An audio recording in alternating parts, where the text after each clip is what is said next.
Welcome to the world of the Transgo High Performance Shift Kit. In this video presentation, we'll show you step by step how to beef up your turbo hydromatic 350C transmission. This transmission is about to come alive.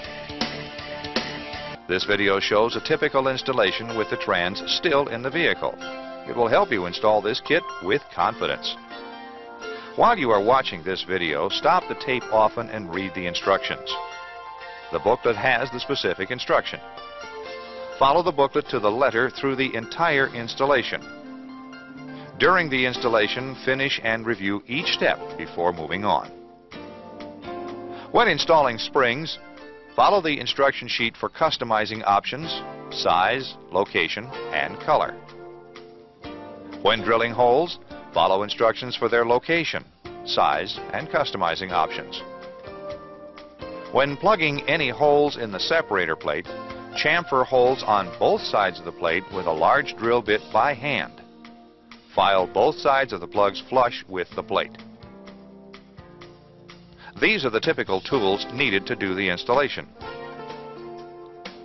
First, let's road test the vehicle to see if the transmission is in good working condition. We just want to make sure it has 3 forward gears and reverse. Pull the lever to manual low and move up to second. Now to the D position. Push the gas pedal to about 1/4 throttle. Feel the 1, 2 and 2, 3 upshifts. This will tell us if the valve body is working normally. Then try some upshifts at 3/4 throttle to see if the clutches are in normal condition. They're holding okay, so let's get started. Release the hood latch. Let's raise the hood and remove the transmission dipstick.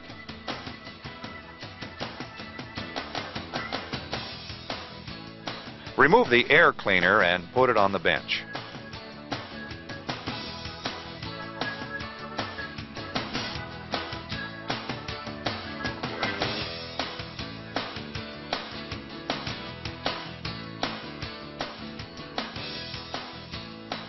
Disconnect the TV linkage at the carburetor. We're showing the most popular type. If your linkage differs from the one shown here, it probably is located down by the gas pedal, and you should refer to a shop manual for instructions on how to unhook it. Okay, let's jack up the front of the vehicle like this and place 2 stands, one here and one here.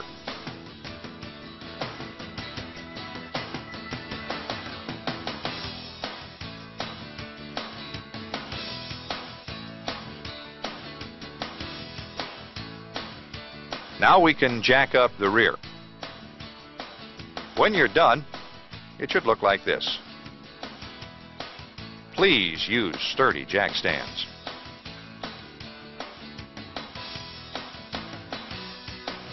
Before we go under the car, let's gather the required tools.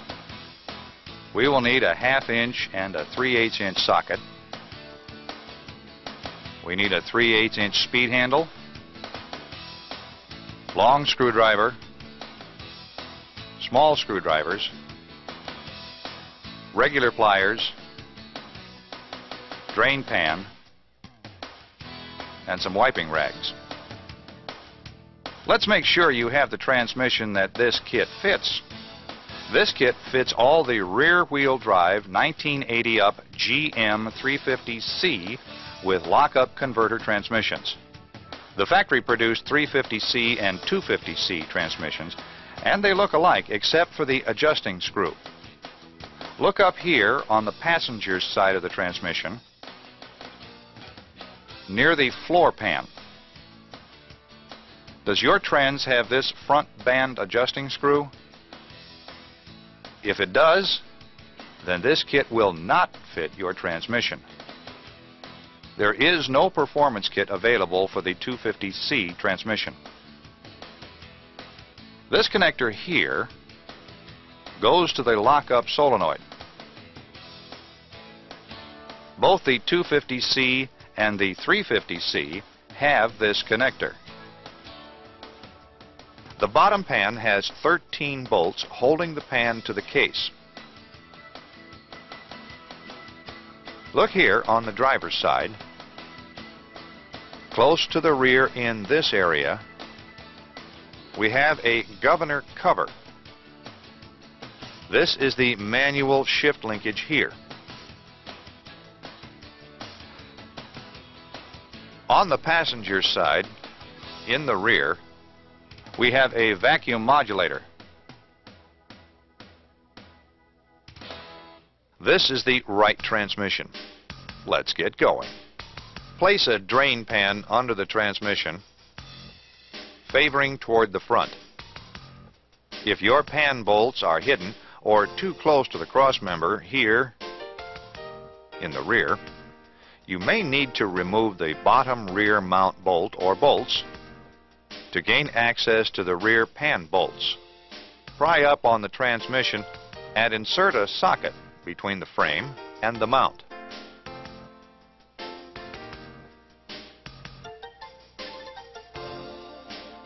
Now you can get to the bolts.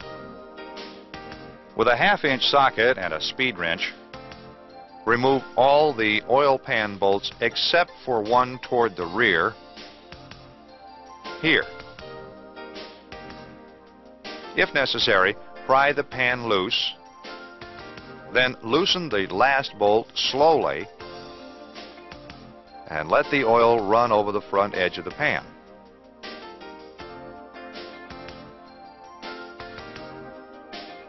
Lower the pan. Look here in the pan.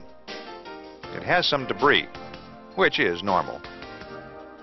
Yours may or may not have a magnet to collect any steel filings. This one is pretty clean. No problem here. Lay the pan and gasket aside for now. Let's keep going.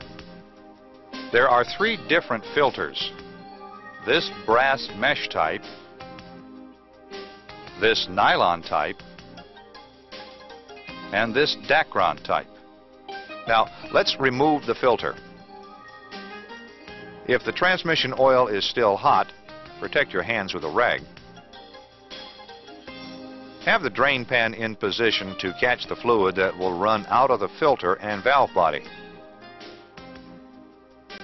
Remove these 2 screws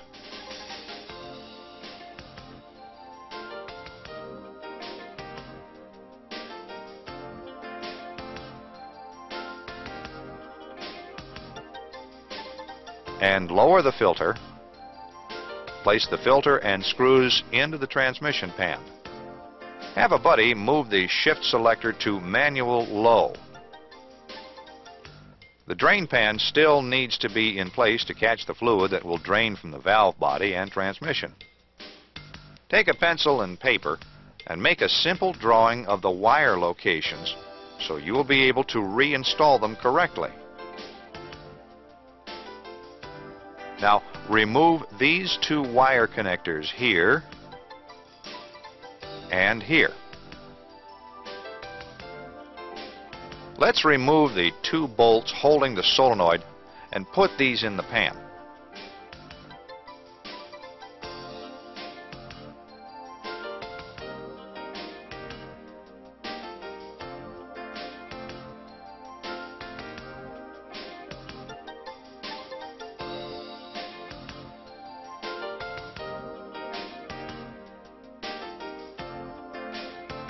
Remove the pin from the kickdown lever.